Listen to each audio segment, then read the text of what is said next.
Her stepson captive for 2 decades has lawmakers wanting to make sure nothing like this ever happens again. The I-team found that there are no state laws requiring anyone to follow up when kids are pulled out of school. But as your chief investigative reporter Sam Smink found out, some lawmakers think there should be and have proposed several fixes. It's a story that shocked the world and the state of Connecticut. The story of a now 32-year-old survivor who told police his stepmother, Kimberly Sullivan, locked him in this Waterbury home for 2 decades with little food or water. A story that is leading Connecticut lawmakers to seek answers and solutions. Everyone is open to ensuring that this never happens again. Representative Corey Paris is co-chair of the state's Committee on Children. He says since the legislature learned of the Waterbury case in March, discussions have centered on how to protect children pulled out of school. The survivor told police he was permanently pulled out of school in 2005 while in the 4th grade after DCF visited the home twice following concerns from his elementary school staff. Currently, there are no homeschooling regulations in Connecticut or any system in place to monitor kids once they are removed from school. There is a statute that requires parents to show that the child is receiving equivalent instruction elsewhere, but nothing that explains how the state can enforce it. Representative Paris considers that a loophole. It's not an attack on anyone in particular. It is simply a safeguard system that we want to look at to explore different options. Several legislators think at minimum parents should have to file a notice with the state that they intend to homeschool. Right now, it's only recommended.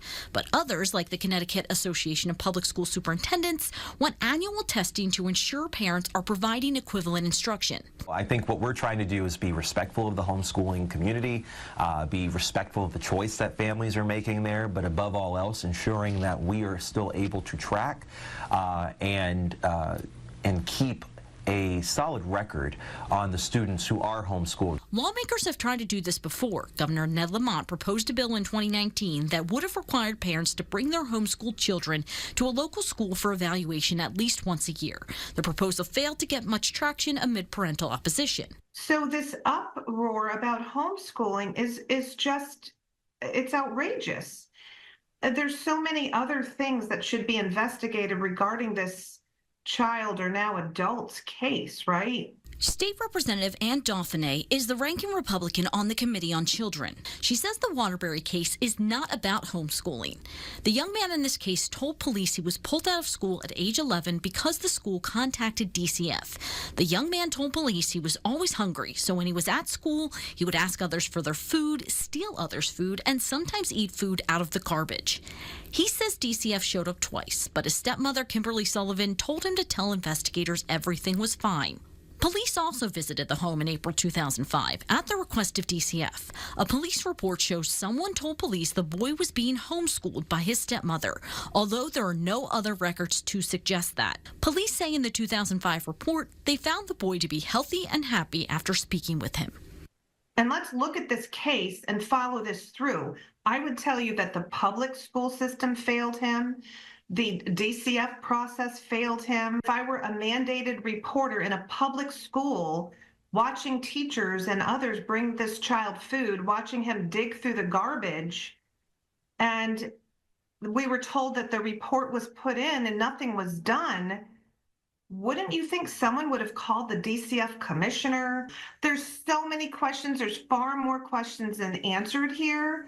And I think we need to really look at who the onus of this all is on and where it started. Right now, it's just conversations recognizing that there's a problem and that we have to address the problem. Deputy Speaker Josh Elliott of Hampden says we need a public hearing before anything is done.